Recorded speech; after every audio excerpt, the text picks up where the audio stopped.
Jai Radha Madhava Kunja Bihari.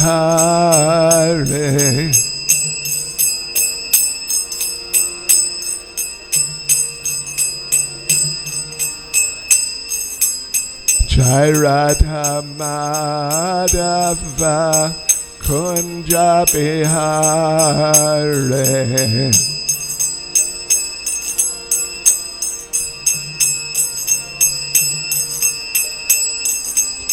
Gopi Jana Vallabha Giribaradhare.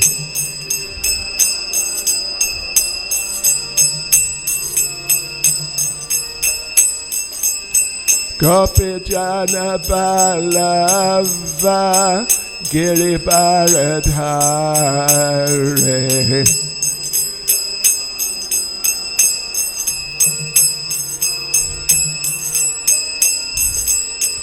Yashodanandana Vrajajana Ranjana.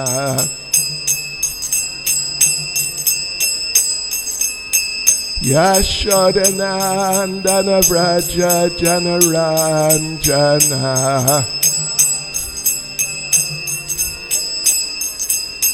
Yamuna Tira Vanachare.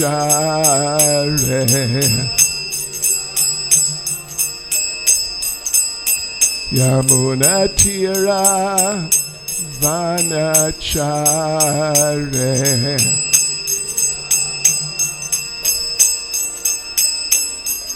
Jai Radha Madhava Kunja Bihari.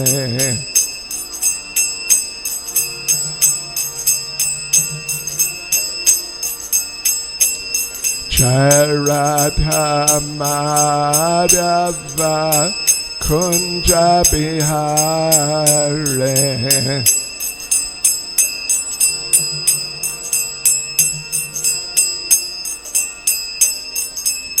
Gopi Jana Vallabha Giribaradhare.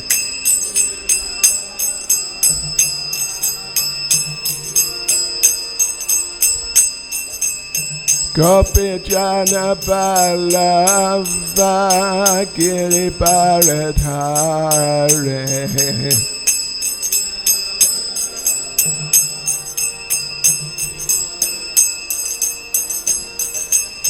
Yashodanandana Vrajajana Ranjana.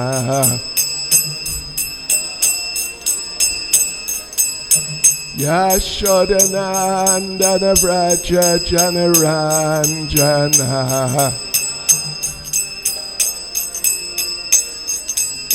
Yamuna Tira Vanachare.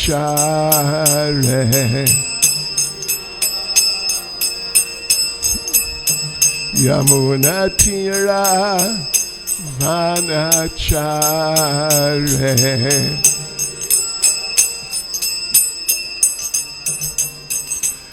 Jai Radha Madhava Kunja Bihari.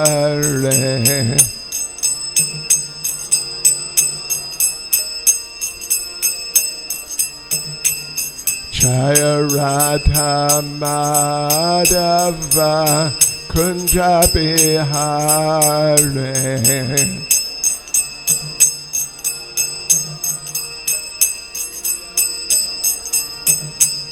Jai Prabhupada, Jai Prabhupada, Jai Prabhupada, Jai Prabhupada.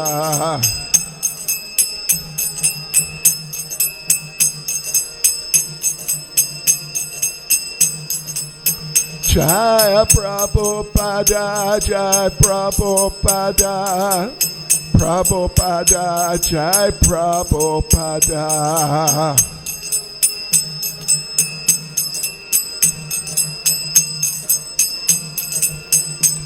Jai Jai Prabhupada, Prabhupada, Prabhupada, Prabhupada.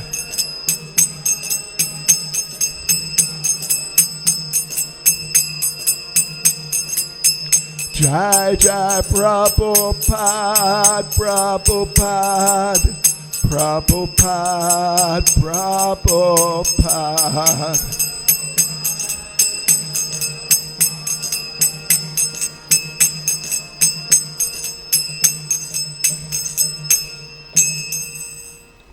Jam Vishtabad, Paramahangs, Parivrajacharya, Stadisasi Samad, His Divine Grace, A.C. Bhaktivedanta Swami, Srila Prabhupada Ki, ISKCON's founder Acharya Srila Prabhupada Ki, Grantaraj Srimad Bhagavatam Ki, Sri Sri Radha Radhanath Ki, Sri Giri Govardhan Ki, Sri Caitanya Mahaprabhu Ki, Sankirtan Yagya Ki, Go Premanande, all glories to the assembled devotees, all glories to the assembled devotees, all glories to the assembled devotees, all glories to Sri Guru and Sri Gauranga, all glories to Srila Prabhupada.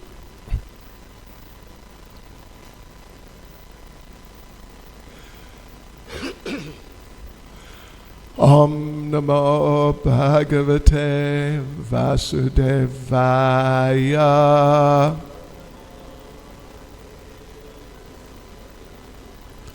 Om Namo Bhagavate Vasudevaya.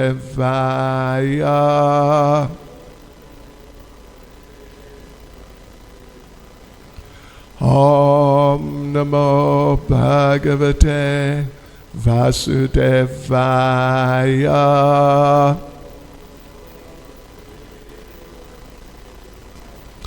Srimad Bhagavatam, Canto 4, Chapter 9. Dhruva Maharaj returns home. Verse 66. Vikshota Vyasam Tam Cha Prakritinam Cha Samatam Anurakta Prajam Raja Dhruvam Chakre Bhuva Patim Vikshyodavyasam Tamcha Prakritinam Cha Samatam Anurakta Prajam Raja Dhruvam Chakre Bhuvapatim Vikshyodavyasam Tamcha Prakritinam Cha Samatam Anurakta Prajam Raja Dhruvam Chakre Bhuvapatim Vikshyodavyasam Tamcha Prakritinam Cha Samatam Anurakta Prajam Raja Dhruvam Chakre Bhuvapatim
Prakritinam samatam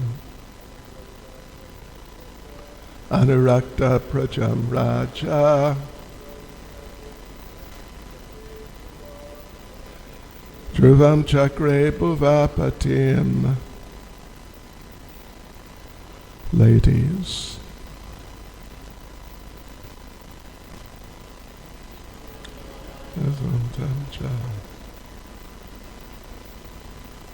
Prakritinam cha samatam Anurakta prajam raja Dhruvam chakre bhuvapatim Vikshyota vasam tam cha Prakritinam cha samatam Anurakta prajam raja Dhruvam chakre bhuvapatim Vikshyota vasam tam cha Prakritinam cha samatam Anuraktam prajam raja Dhruvam chakre bhuvapatim Vikshyota vasam tam cha Prakritinam cha samatam Anuraktam prajam raja Dhruvam chakre bhuvapatim Vikshya. After seeing Uddhavayasam, mature in age, Tam Dhruva, Cha, and Prakritinam, by the ministers, Cha, also, Samatam, approved of, Anurakta, beloved, Prajam, by his subjects, Raja, the king, Dhruvam, Dhruva Maharaj, Chakre, made, Bhuva, of the earth, Patim, master. Translation: when, after concentration, King Uttanapad saw that Dhruva Maharaj was suitably mature to take charge of the kingdom, and that his ministers were agreeable, and the citizens were also very fond of him, he enthroned Dhruva as emperor of this planet. Purport by Srila Prabhupada. Although it is misconceived that formerly the monarchical government was autocratic, from the description of this verse, it appears that not only was King Uttanapad a Rajarshi, but before installing his beloved son Dhruva on the throne of the empire of the world, he consulted his ministerial officers, considered the opinion of the public, and also personally examined Dhruva's character. Then the king installed him on the throne to take charge of the affairs of the world. When a Vaishnav king like Dhruva Maharaj is the head of the government of the entire world, the world is so happy that it is not possible to imagine or describe. Even now, if people would all become Krishna conscious, the democratic government of the present day would be exactly like the kingdom of heaven. If all people become Krishna conscious, they would vote for persons of the category of Dhruva Maharaj. If the post of chief executive were occupied by such a Vaishnav, all the problems of satanic government would be solved. The youthful generation of the present day is very enthusiastic in trying to overthrow the government in different parts of the world. But unless people are Krishna conscious, like Dhruva Maharaj, there will be no appreciable changes in government, because people who hanker to attain political position by hook or by crook cannot think of the welfare of the people. They are only busy to keep their position of prestige and monetary gain. They have very little time to think of the welfare of the citizens. Viksyoda vayasam tam cha, prakritinam cha samatam, anurakta prajam raja, dhruvam chakre bhuva patim. When, after concentration, King Uttanapad saw that Dhruva Maharaj was suitably mature to take charge of the kingdom, and that his ministers were agreeable, and the citizens were also very fond of him, he enthroned Dhruva as emperor of this planet. Nama Om Vishnupadaya Krishna Prestaya Bhutale Srimati Bhakti Vedanta Swaminiti Namane Namaste Saraswati Deve Gauravani Pracharne Nirvishesha Shunyavadi Paschatya Deshatarne Sri Krishna Chaitanya Prabhu Nityananda Sri Advaita Gadadha Shivas Adi Gaura Bhakta Vrinda Hare Krishna, Krishna Krishna, Hare Hare, Hare Rama, Rama Rama, Hare Hare. Vanchakalpatarubhyascha kripa sindubhya evacha paditanam pavanebhyo vaishnavebhyo namo namaha. Srila Prabhupada ki jai. Yes, so Dhruva Maharaj, he came back from the forest some years ago now, and he's been there in the kingdom, and he's been working with King Uttanapad, being trained by King Uttanapad, and also the ministers, and also interacting with the public in certain respects. And so it has become clear that he is ready to take charge of the kingdom.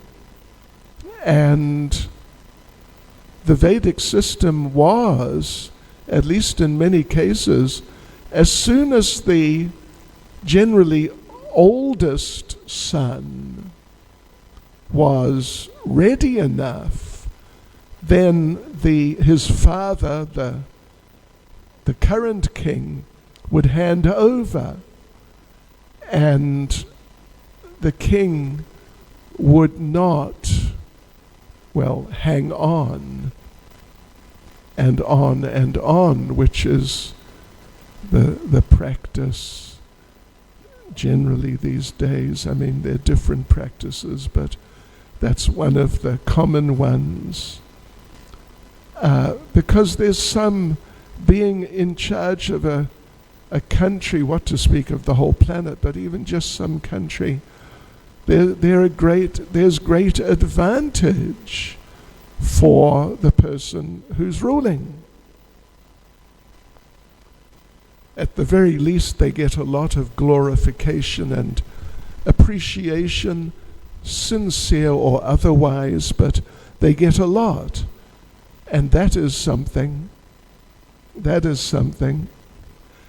It's said that when people have so much money, they've just got so much that they have enough aeroplanes, they have enough vehicles, they have enough palaces, etc., just more than enough.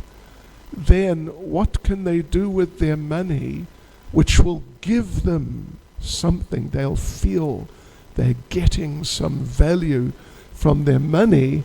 So at least what was said in this context here is that they feel that the best use of their money in terms of what they will get out of it is to give it to people who will appreciate and say very nice things.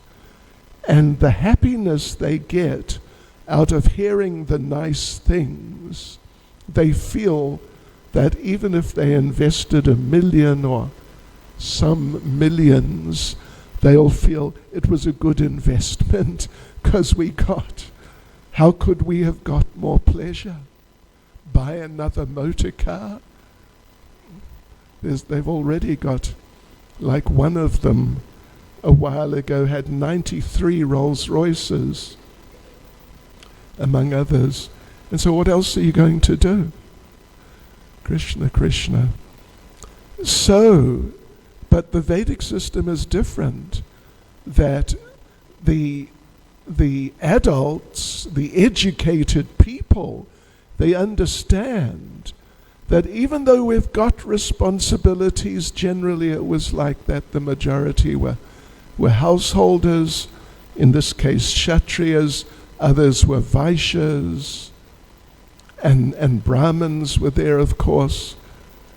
So their understanding of life, what is the goal of life, was so clear and correct that they understood as soon as we are able, in a proper way, in a nice way, not an irresponsible way of just abandoning things, but as soon as we're able to hand over whatever our responsibilities are to a responsible person, young person, then they do that.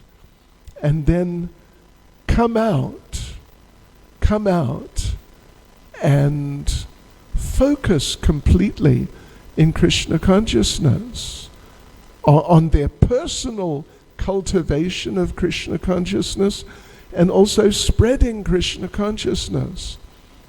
And they would understand that in the meantime, while we've been, in this case, ruling, or in other cases, managing some business enterprise or agricultural enterprise or some school perhaps, if they're Brahmins, then, so that's very good, and they would do it wholeheartedly. But they would understand that really the conclusion is that I will then go and focus my life 100% in cultivating remembrance of the Lord and coming closer to the Lord. Yes, so Uttanapad was not really an old man. You know what I read yesterday? I was looking at different references, etc., and I looked at Srila Vishwanath Chakravarti Thakur's Shri Shri Radha Radhanath Shri Giri Govardhan Shri Chaitanya Mahaprabhu Ki Jai. And I looked at Srila Vishwanath Chakravarti Thakur's purport to this verse, and I almost hesitate to tell you what he says. But his purport to this verse, one sentence purport, he quotes the first line of the Sanskrit, or part of it, Uda Vayasam, which is referring to age, maturity. And he says, Uda Vayasam means he had reached Yovana 15 years. So Hare Krishna, what can you say? At least that's what Srila Vishwanath Chakravarti Thakur said. And seeing that his son was 15, and of course, intensively trained and monitored by the ministers, and it's just a whole way of life of being trained for these types of positions. Anyway, whether it was 15, whatever it was, but Uttanapad felt, yes, the time is right for him and for me, so let me hand over. And of course, as we noticed, Srila Prabhupada's first point in the purport was that people think, in fact, say in the Western world particularly, where there used to be monarchies, there still are a few, but there used to be monarchies which would actually rule. They were actually the rulers and not ceremonial figures or something like that, but they actually controlled, oftentimes with iron hands.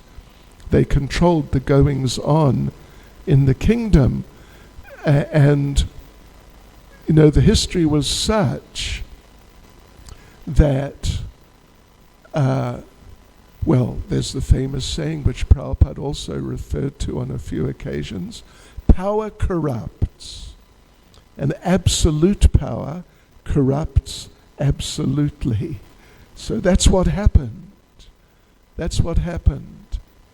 And so in the beginning of the switch, in Europe at least, from monarchy to democracy, or even socialism in some places.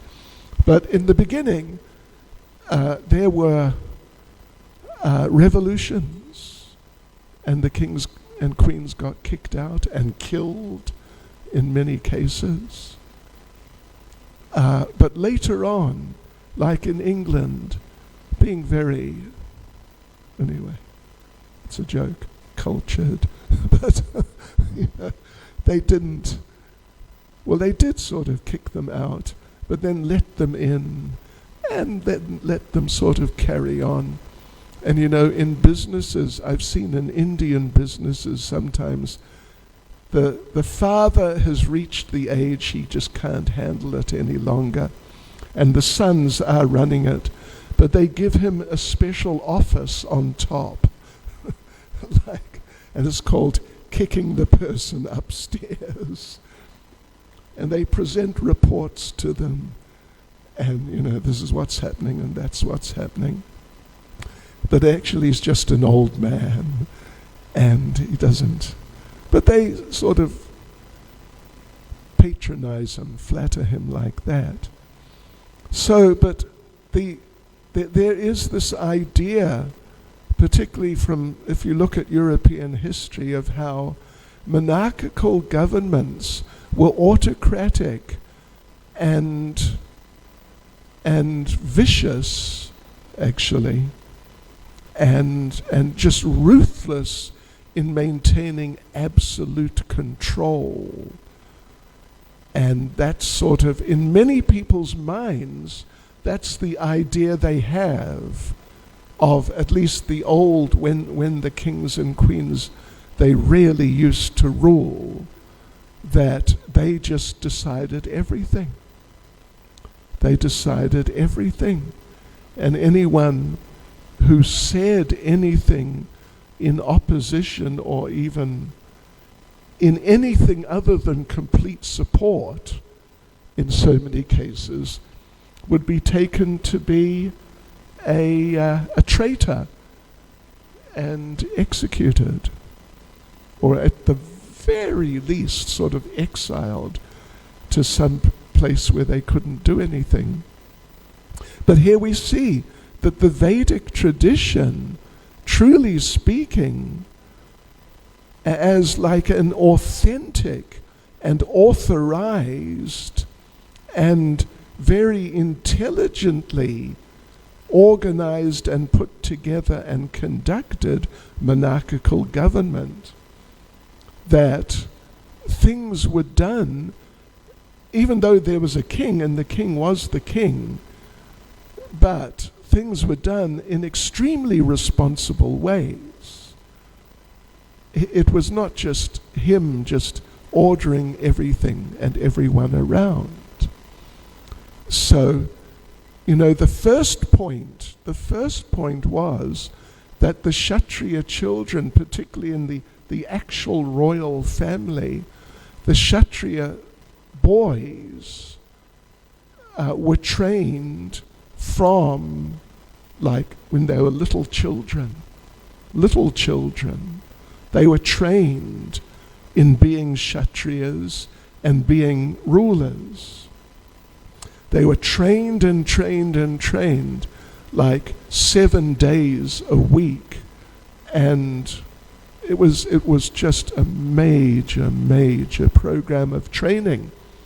So when the time came, whenever the time came, when it was felt they were mature enough, intelligent enough, responsible enough, and even experienced enough, and they would take over, you had people take over the ruling who were experts at ruling, because to rule a temple, how about to rule a country? To rule a country, my gosh, what is that? It's such a massive job to rule millions of people. But the program nowadays of at least democracy, shall we say, is that whoever's clever enough to speak in such ways that the innocent public, or the public who have their vested interests, feel this man is going to help us as we want to be helped, then they get voted in. But how many of these people have been trained in governing a country? In many cases, the training they have had is that they're lawyers. Many of them come from legal backgrounds, but which is something. It's better than nothing. But it's not like being trained from childhood how to actually manage a country and look after the people and look after all the military arrangements, economic arrangements and all that. And with a fully trained team of faithful, dedicated people to help you, then there's a chance of a country being ruled nicely. Not just nicely, but in a wonderful way. And it's not just a matter of someone taking power and ruling autocratically, and you do what I say or else. Doesn't work well. And so we see nowadays that the situations, anyway, it's really, in a sense, it's quite pathetic. And like Prabhupada says, that nowadays the rulers, they're only busy to keep their position of prestige and monetary gain. They have very little time to think of the welfare of the citizens. So anyway, the thing is here that this is the first point Prabhupada makes, that about how Uttanapad was a Rajarshi. He was a saintly king. He wasn't just some big manager, but he was a very saintly devotee who was a big manager. And he had trained Dhruva for quite some time and felt that he's actually qualified. And then his ministers, his whole team of experts, like departmental experts, who were very faithful and in a mood of service, they could do things very nicely. So in the second part of the purport, Srila Prabhupada makes the point that when a Vaishnav king like Dhruva Maharaj, and we should note, like Dhruva Maharaj, is the head of the government of the entire world, the world is so happy that it is not possible to imagine or describe. That's very amazing language, isn't it? That's really amazing. Of course, the king has to be like Dhruva Maharaj. And where are the up-and-coming Dhruva Maharajas? I don't think King Charles III is quite up to it. And others who would like to, we won't mention any names, but who would like to be in the position of king where you don't have to worry about getting voted out every few years. But who is qualified like that? Well, the fact is that actually nobody. But if you remember, we had Ram Navami just recently, and the description is there of what the situation in the kingdom was like when Lord Ram was ruling. So let me just read a couple of verses just to remind us. This is 9th canto, chapter 10, first of all, verse 51. Tretayam vartamanayam kala krita samobhavat rame rajani dharmagye sarvabhuta sukavahe.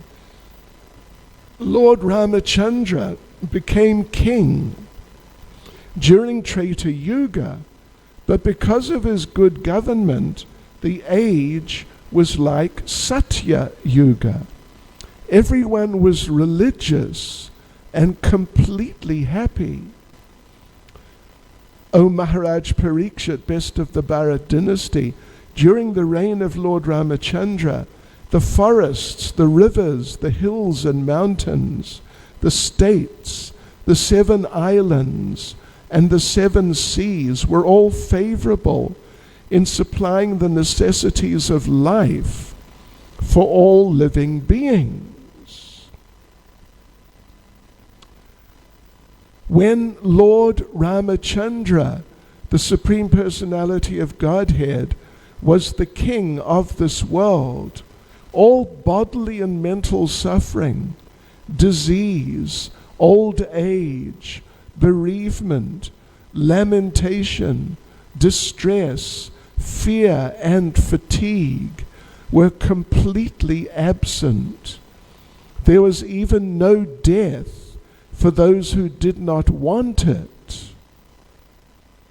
I remember when I first read this verse many years ago, in the 70s, then I thought, I was taken aback.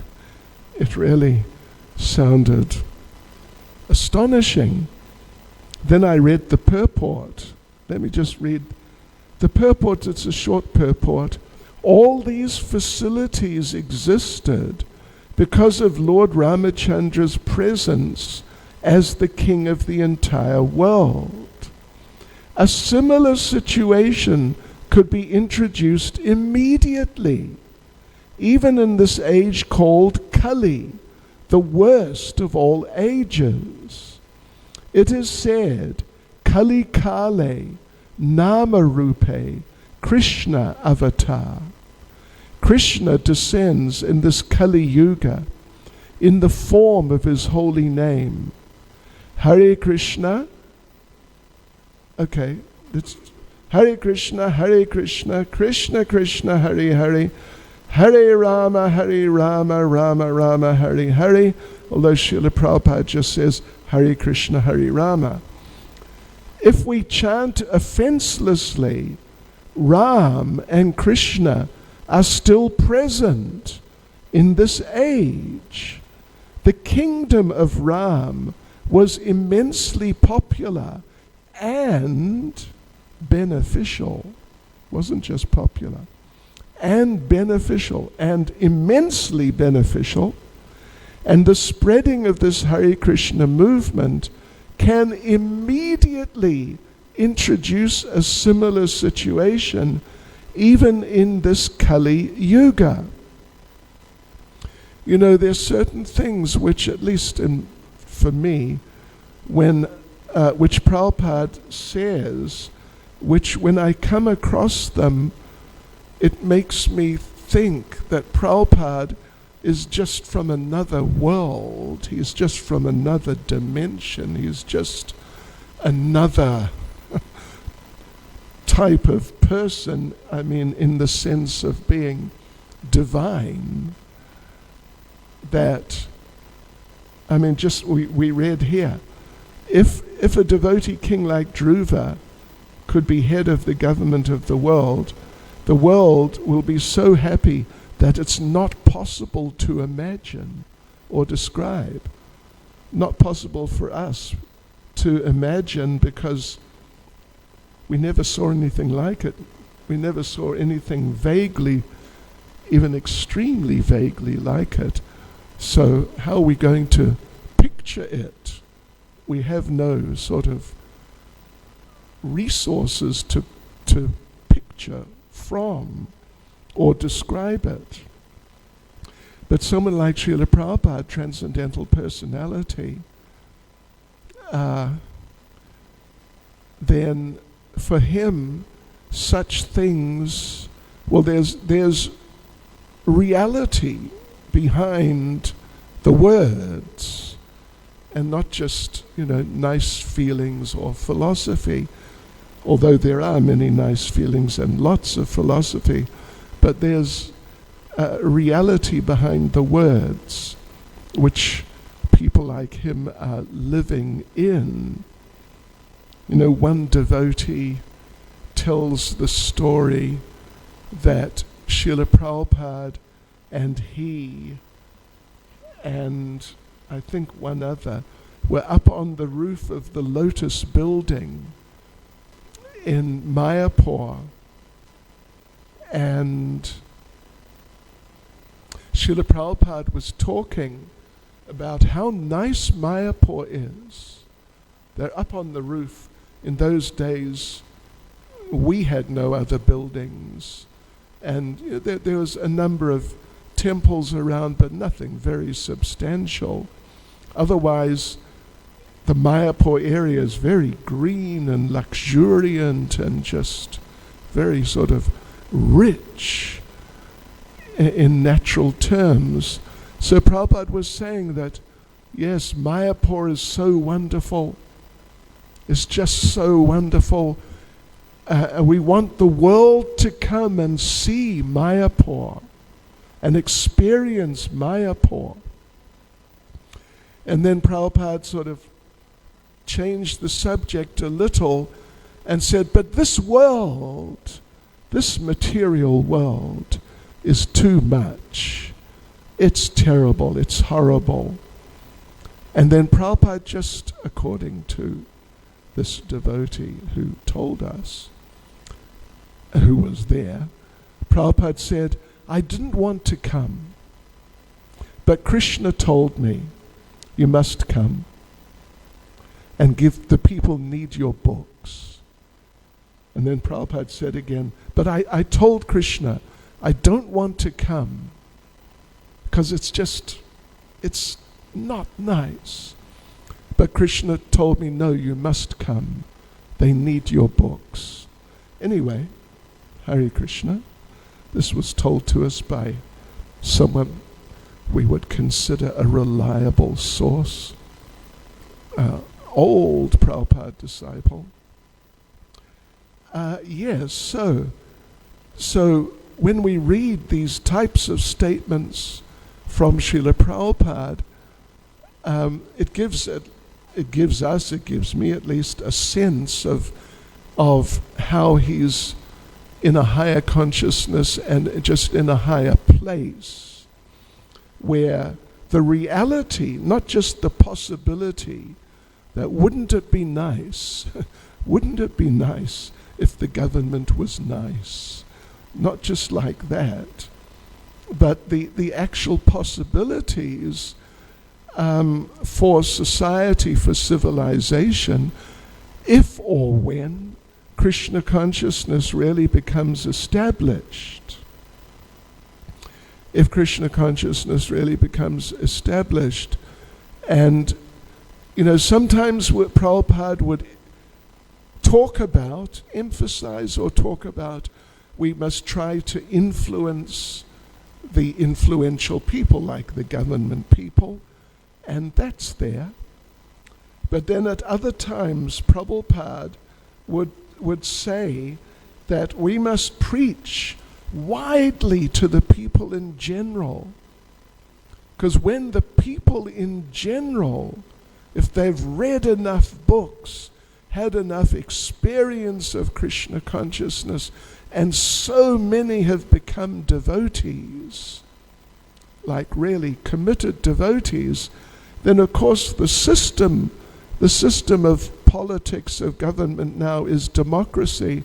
So if enough of the people feel like that, then the government, they will have to become Krishna conscious, because the people will not tolerate anything else. So, Prabhupada here in the purport makes the point, because Prabhupada, this is the 4th canto, means this is like 1973, something like that.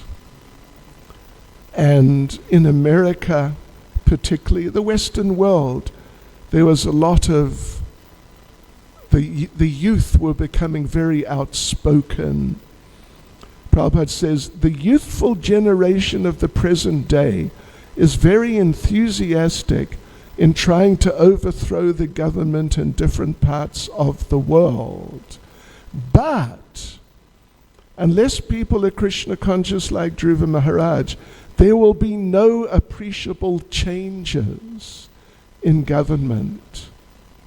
Even though the people in government may change, but the standards and how the people in general are facilitated and looked after, they're not really going to feel benefited unless Krishna consciousness is there.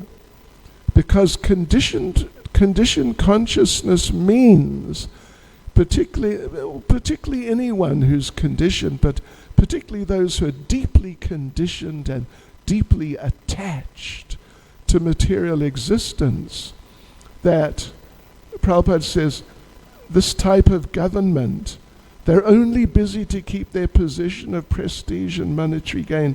They have very little time to think of the welfare of the citizens. And it's not just time, but they're just not capable. Their selfishness is so deeply ingrained in their psychology that they're not really capable of thinking in like extensive ways of how to benefit the people. I mean, in any ways really, but particularly in ways which may actually benefit the people. For that, Krishna consciousness is needed. Otherwise, if people do not have Krishna consciousness, then their minds, it's more or less like they must remain narrow and self-centered. They must. And the ability to think more broadly and more generously and more selflessly, it's a real struggle for them. The capacity to think like that is not there.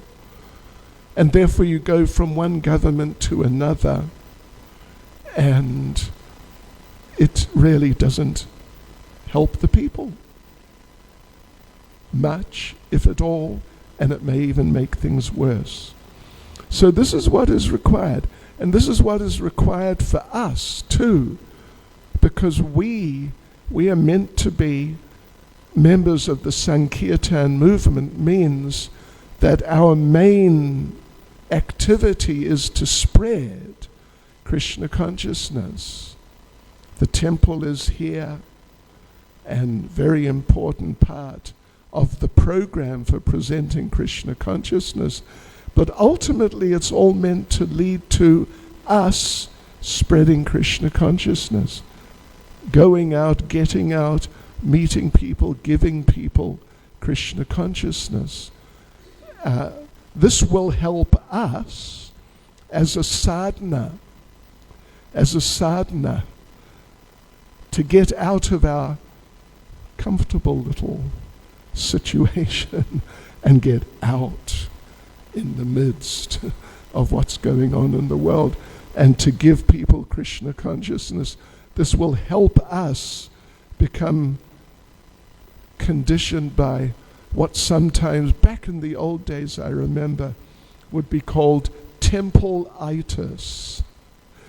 You're living in the temple and doing service, and that's just wonderful. It's just great. But the spirit and or the ability to get out and give people Krishna consciousness becomes a little sort of restricted. But therefore it's good to get out and to break some of those little sort of Krishna conscious attachments and give people Krishna consciousness. It's the only thing that's going to help them, but it will also help us too. So, Hare Krishna. Srila Prabhupada ki jai. Any comments, Maharaj, words of wisdom or correction? Srila Prabhupada mentioned that training made Dhruva Maharaj qualified to rule the whole earth. Now Krishna conscious also training is also required for the newcomers, and constant training is also required. Constant training. That will help. Yeah. Well, when there's that constant training in terms of Kshatriyas and ruling, then there's a possibility of them ruling properly. Otherwise, if someone's just voted in, some businessman is voted in, what's the possibility of them being able to rule a country? Jai Satchidananda Prabhu. Hare Krishna. Thank you so much for that wonderful presentation. You were speaking about absolute. I remember in history we studied about this famous Englishman, Sir Oliver Cromwell. He made this famous line, taxation without representation is tyranny. And he led a revolt against the government, the king. Cromwell, wasn't Oliver Cromwell, yes. So yeah. But, just a little piece of British history. He got control. Yes, he did. But then he wanted to become the king. Yeah. He wanted to be enthroned as the king. Anyway, old habits die hard.